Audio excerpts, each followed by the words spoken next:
This is the Epomaker Tide65 in the blue colorway with front printed keycaps and zebra switch. And this is the Epomaker Tide75 in the pink colorway with side printed keycaps and lemon switch.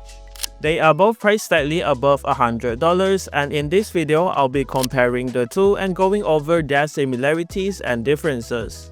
Starting off with what's included in the box, there's the user manual, a Type-A to Type-C USB cable, a switch and keycap puller, a hex key to open the keyboard, a hard plastic cover to keep the dust out, and of course the keyboards themselves, with the Tide65 weighing just under 1.3 kilograms or 2.8 pounds, and the Tide75 just under 1.8 kilograms or 4 pounds due to their aluminum cases.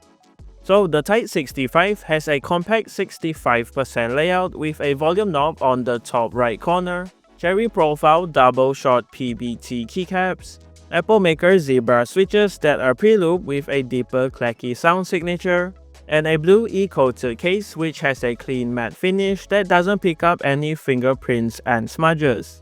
As for the Tide75, it has an exploded 75% layout with a volume knob on the top right corner, OEM profile double shot PBT keycaps, Epomaker lemon switches that are pre-looped with a lighter clacky sound signature, and a pink anodized case which has a more shiny and brighter finish that looks like this. Here I've placed the cases side to side so you can actually see the differences. For the similarities, the power on-off switch and Type-C port is located on the left on the back, and there's a magnetic slot for the 2.4 GHz wireless receiver on the right. On the bottom, they both have the same layout with 4 rubber feet, and a mirror finish weight in the middle with the Epomaker logo. Besides that, they both have plate-mounted stabilizers that are pre-looped to reduce rattle, a gasket-mounted flex-cut FR4 plate for a stable yet soft typing feel, a 5-pin hot swap south-facing PCB, and per key RGB with a few pre-loaded effects to choose from. With the front printed keycaps, the RGB just illuminates around the keys, and for the side printed keycaps, the RGB shines through the legends lighting up each key. Moving on to the software, they are both QMK VIA compatible, so you can remap all of the layers and keys including the volume knob, switch between supported layouts, create and import macros, save and load different layouts, and configure the RGB brightness, effect, speed, and color. Diving into the teardown, they both use the same design with just 6 screws holding the case together on the bottom. So to disassemble the keyboard, you just have to remove the knob and screws and the cables connecting to the PCB.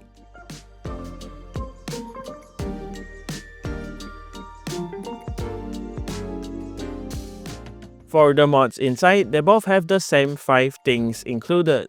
There's a PET insulation film and a case foam on the back of the PCB, and another PET film, an IXPE switch pad, and a plate foam sandwiched between the plate and PCB. For the components, they both have a 4000 mAh battery in the bottom case with the daughterboard mounted on the left, 5-pin hot swap south-facing PCBs with flex cuts and JWK hot swap sockets, gasket-mounted FR4 plates that has flex cuts as well but surprisingly have different mounting materials. The Tide65 has these longer sides with silicone nibs and they attach to the mounting points in the case. The Tide75 on the other hand has these shorter sides that are sandwiched between the 4 mounts in the top and bottom case. They both serve the same function by providing a stable yet soft typing experience, but the Tide75 does feel a little more softer in my opinion. Anyways, without further ado, let's wrap up this comparison with the typing sound test. Please enjoy.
Alright, here are my final thoughts on the Epomaker Tide65 and 75.